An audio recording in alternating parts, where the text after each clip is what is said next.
Everything is handcrafted with love. We specialize in personal and custom-made baskets, bracelets, candles, and more. So when you're looking for that perfect gift or just need a custom arrangement, don't hesitate to contact Lady T's Elegant Creations, where everything is handcrafted with love. For more information, please call 609 531 1756.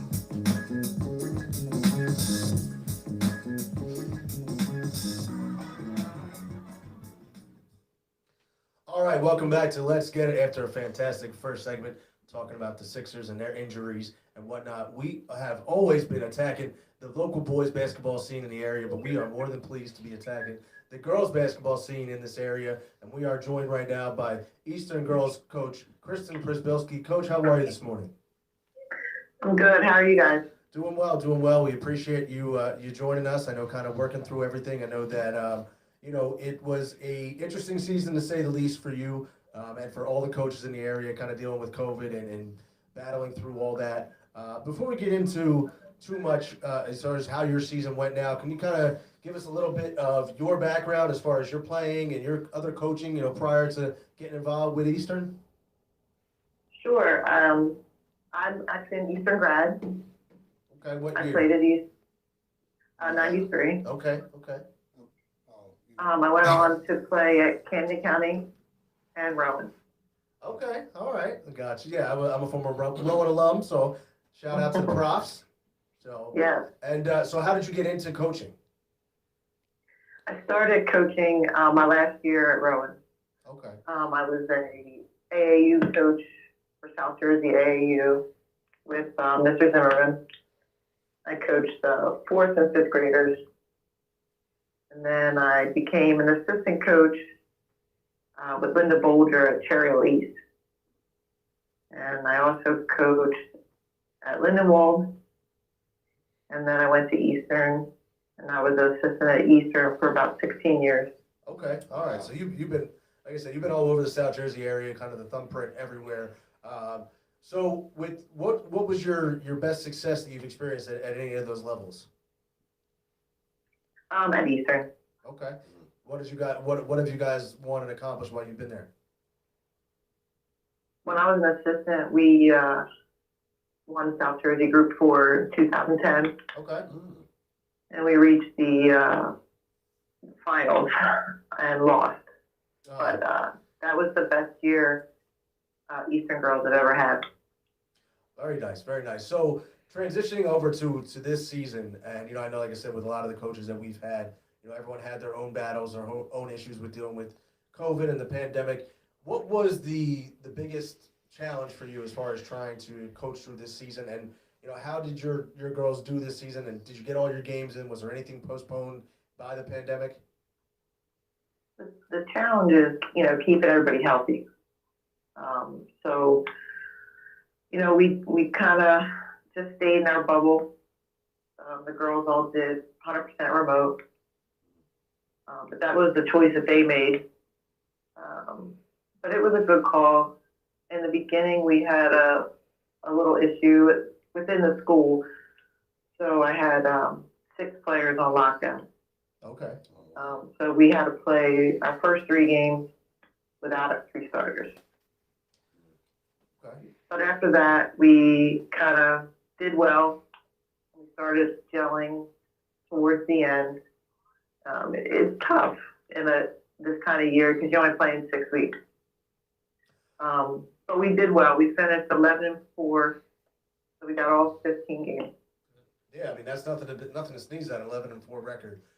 What did with yourself as a coach? And we've kind of have talked to a lot of our coaches about this. What is your coaching philosophy? What do you normally preach on the court? For me personally, I think, everything you do as a coach make a positive difference.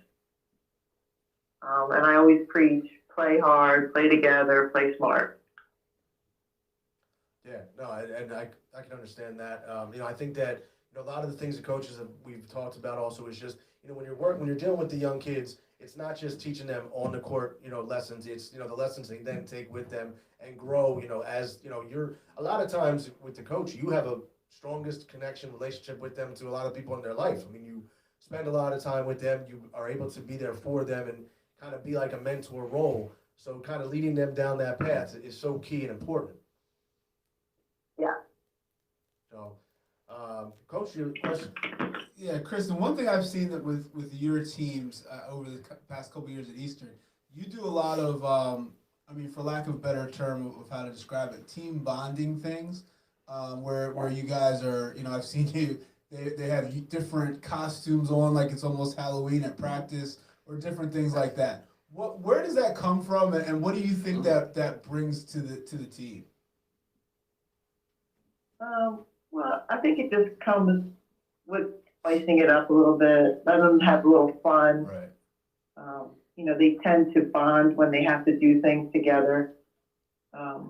We did something last year where they had these skis, and there's 6 players that have to work together to move the skis. And I think that creates, a team unity. They got to work together. So if you don't have the team unity and leadership, you can't do that on the court. So we try to do those types of things. Makes sense. That makes sense. And from all the things that you've posted on social media, it seemed like the girls love it, and they're always having a good time. What do you think? I know you said that keeping everybody healthy was a huge challenge. As far as when it comes to traveling or just the different rules that applied with this season and things we weren't able to do, what was your biggest, I guess, issue or thing you had to adjust to with the season?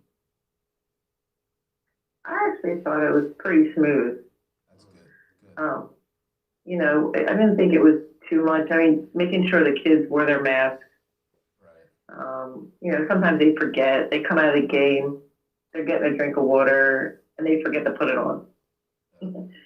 Stuff like that. But, we still rode the bus. I didn't split JV and varsity. Okay. We stayed together. We had our windows open on the bus. Right. But other than that, I thought it was pretty smooth. Good. What were some of your top players this season, and who were the players that you guys really counted on? We really count on our 2 seniors, Gianna Rulo and Caitlin Henry. Gianna is a strong player who can play any position. She's 5'11". She can shoot, she can defend, she can block, she can pass, rebound. She really can do it all. And I sometimes had asked her to bring the ball up as point guard. And she did a great job doing that. She's going to be playing at Cabrini. Nice. Oh, wow. Caitlin Henry, an excellent defender. I, tasked her with stopping the best offensive players on the other team. And she always held them under their average. So that was great. She's going to actually be playing lacrosse at Embry-Riddle. Awesome. Wow. Okay. All right. And then we have several juniors that are going to make a splash, especially next year. Mia Robbins, who's our center. Maya Edwards, who can shoot. And Jane Trotter, who is a lacrosse player. But she came on and filled the shoes of Kelly McGrady. Yep. And did a great job. So. Fantastic. Jay, you got some questions for Coach? Yes, how you doing, Coach? Hi. All right. So, I guess my only question is, and you kind of talked about the juniors. So what are your expectations, I guess, any predictions for next year? This kind of year, you had a lot of teams that, probably had high expectations, but due to one thing or another or some type of, COVID protocol or whatever, it just didn't necessarily reach those expectations. So what are your expectations for next year, 21, 22 then, right? Yeah. I expect this team to go pretty far. Okay. Like I said, we have a lot of juniors. I'm going to have probably about 10 seniors next year. And a good core of them are varsity starters. Wow. So, you know, and there's a couple young girls that could come on and really help. That'll be sophomores and juniors. So I think we should contend in the Olympic Conference, and I think we should go pretty far. Okay. Yeah, I know that we're all hoping that, you know, next season, you know, is a little different and back to what we know, not with these precautions and whatnot in place. So Yeah. hopefully we're going down that right path. You know, one thing I know, you know, Coach, usually you ask this question, but I'm going to ask this question Go today. for it. You know, when we're trying to expand, you know, and build our connection with the South Jersey community as far as basketball goes, is there any other coaches that maybe you can suggest or that you know that we could reach out to have on to kind of be able to, you know, shine that spotlight on the girls basketball in the area? Yeah, I mean, definitely I would reach out to Haddon Heights, Shawnee, Cherokee. Okay. You know, a lot of top-notch programs, good coaches, and you know, they would probably love to talk about girls basketball. Yeah, absolutely. And I know that we usually, are we able to use you as the middleman to get to a connection with some of these coaches? Yeah, Or I should say absolutely. middle lady, that's what I should. Yeah. So, I do want to ask one question, Coach. Who is I'm just sitting here thinking about some of the great, you know, female players and players that I've actually come to admire, but I do have one that to me is like the greatest female player I've ever seen. But to you, Coach, who is the greatest female player that you've ever seen? Did I ever coached or seen? Well, actually, you've made a part 2 to the question. So the part 1 was seen, but let's say two, and I'm sure all the ladies have been wonderful experiences of coaching and XYZ, but Are you talking about like ever or like at the high school level? that might be a part 3. yeah, I was, Ever, Okay. ever. And I mean, I like the high school level because I seen a girl recently, and I've been, she is phenomenal, but she's out of Glassboro, okay, and she's no Yeah. joke. Oh no, I mean, can do everything. She's averaging 40 on us. So I don't know. But I really want to know like the greatest high, you know, maybe play that you ever seen, and then let's say that you've ever coached. I would say the best high school player in South Jersey that I've seen in the past was Crystal Langhorn. I mean, she was an unbelievable player. Where'd she go? But, Where did she go? What high school did she go to? she was from Willingboro, Oh, from Wellingboro. and Okay. she went to University of Maryland. Oh wow. She won a couple championships at Maryland, didn't she? Yeah. Wow. Okay. Wow. Okay. Currently, I would say the point guard from Paul City, Hannah Hidalgo. She's tough. Really? Okay. Oh, wow. She is a nice player, complete player, Mm. She's young too, isn't she? sophomore. Yeah. Wow. Okay. Wow. She's tough. Wow. And then, Go ahead. I'm sorry. Go ahead, Coach. I apologize. oh, sorry. And then coaching, I would say Genevieve Okoro. She was tough too. Oh wow. Okay. Okay. What year was she? She graduated 2010. 2010. Okay. Wow. Okay. I'd have to say the greatest female player that I've ever seen was Della Dawn. Don's tough. yeah. Oh, well, the greatest. Oh, one of the Yeah, great definitely. to me, one of the greatest I've ever Definitely. seen. Great, yeah. She was different. You know, in high school, I went to like the state championship at with the Bob Carpenter Center. Yeah. She had 50, and was doing it all over in many different ways. I mean, she's tough. I'm getting chills on my arms just thinking about her because she is tough. She's like the Paul Pierce of female Yeah. basketball.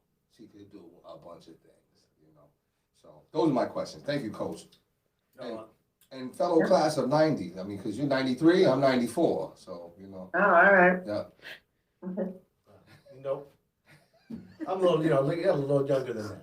A little younger than that. But it's all right. A whole lot younger than that. No, we got 10 years, 10 years. Well, You know. 10 years matters. And listen, it does, it does. Oh, it does. But listen, Coach, I appreciate you very much joining us this morning.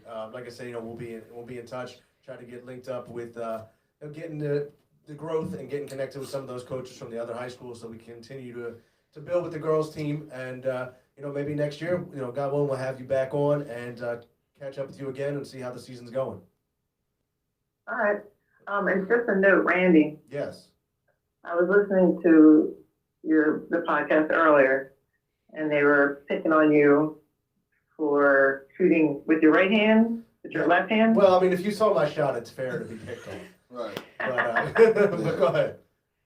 But I'm right-handed, and I shoot left. Hold on. But you can can shoot shot. though. Yeah. There's a big difference. I mean, here. I make some shots. We haven't seen. Listen, them, though. I mean, there was some courts back in the day that I, had my fair share of threes on.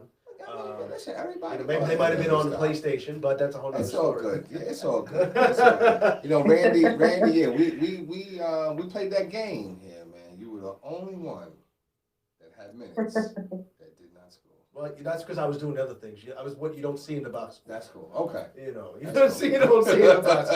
Coach, thank you very much for joining us, and you'll definitely, be looking to have you on again in the future. I appreciate it.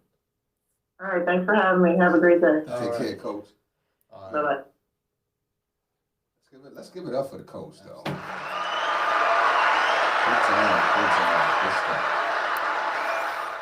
Absolutely. Once again, that was Coach Kristen Przybylski from Eastern High School Girls Basketball joining us. You want to definitely get a chance to go back and catch the interview with her. And I know we've been, like I said, we were trying to really shed the light on the girls, and we've been all about the boys, but really want to get on that. I know that, now with baseball season coming up, we'll be kind of putting a focus on that. Softball season, kind of moving into that.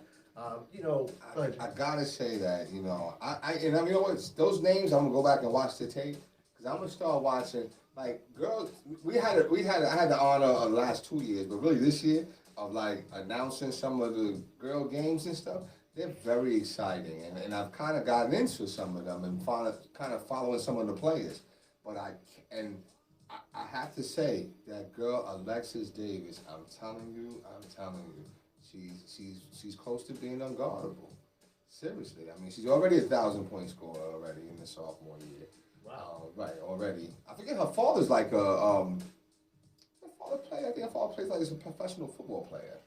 Glassboro has some football products. Oh, yes, they do. Corey Clement, right? Is he from out there? Corey Yeah. Clement. So yeah. Shout out to that program. Super What Bowl they're doing out there. champion. Yeah. Come on, I couldn't let that slide. Oh, okay. All But we're not in any. right. Yeah, right. See, No but- Eagles talk. But he's a Super Bowl champion. He scored a touchdown in the Super He Bowl. was. Like, He was. No, I give it. No, I okay. said, but see, the fact he made is like an eagle. See, I mean, Oh. see, when I hear eagle, I get We're triggered. not- But you already triggered me now. I've been triggered now. We made it like 50 minutes. That's what I'm saying. I wasn't even thinking about it No, that's until over he and done said, It's over and done with. "Okay." But no, go ahead with the girls basketball. I think you're right, and I think it's still to this day doesn't get the accolades and the spotlight that it should.